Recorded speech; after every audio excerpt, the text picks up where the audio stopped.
I Saw Mommy Kissing Santa Claus is a really fun film, but also a really moving film as well. This has been on my to watch list for quite a while and I just never got around to seeing it. And I'm really glad that I finally did because I really enjoyed this. I think it has a lot to offer. This was released originally in 2001, directed by John Shepphird, and this stars Cole and Dylan Sprouse as Justin. And Justin learns towards the beginning of the film that his best friend's parents are getting a divorce. And then, in poor timing, that night, Justin sees his mother kissing Santa Claus. We, the viewer, know that it's just Justin's father dressed up as Santa Claus, but Justin thinks his mother is kissing Santa Claus. And given the fact that what he's just learned about his best friend's parents, he now thinks Santa is a homewrecker. And to begin with, he starts to misbehave to try and push Santa Claus away and be a naughty kid. So he's on Santa's naughty list.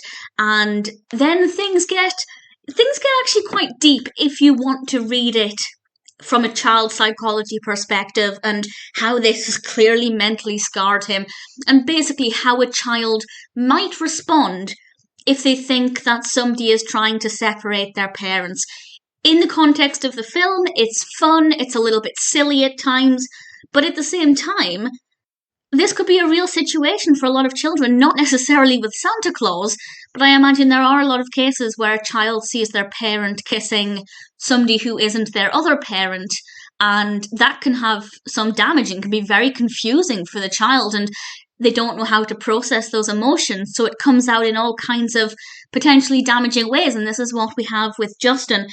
I think you can look at the film in two ways. You can either enjoy it on the surface as a fun film with some very childish humour sometimes. We have some fart humour in there and some very well crafted comedy as well.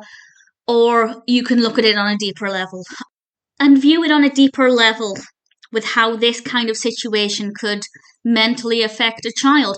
I don't necessarily think that's when they were creating the film. I don't think that's 100% what they were going for. I think it is meant to be mostly a fun film with a slightly deeper meaning. And I think that works perfectly well because in some ways it is silly, good, fun humour, but all the while it's carrying a really important message and a really moving story. And I think they did a really fantastic job of mostly making it quite a light film with just a little bit of heaviness, just to make it a little bit more moving and a little bit more important.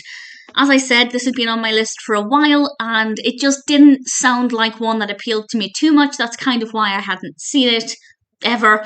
And honestly, it was worth the wait. I really thoroughly enjoyed it. It's a very well-structured, well-crafted narrative with some great performances. Justin even when he's misbehaving, he's a very likeable character. It's definitely very festive. Aside from Santa Claus, we have festive decorations and things, so it's got a really nice Christmas feel to it. And I think it's one that will appeal to people of pretty much any age because of the ability to enjoy it from different perspectives and to appreciate it with different layers. Whether you want to just watch it as a film about a boy who thinks his mother is having an affair with Santa Claus. Interestingly, he never blamed his mother. It was always Santa Claus's fault. I find that quite fascinating. But if you just wanted to enjoy it as a boy rebelling against Santa, or if you want to look at it a little bit more deeply, I think it's got a lot to offer and is definitely a film that's worth checking out.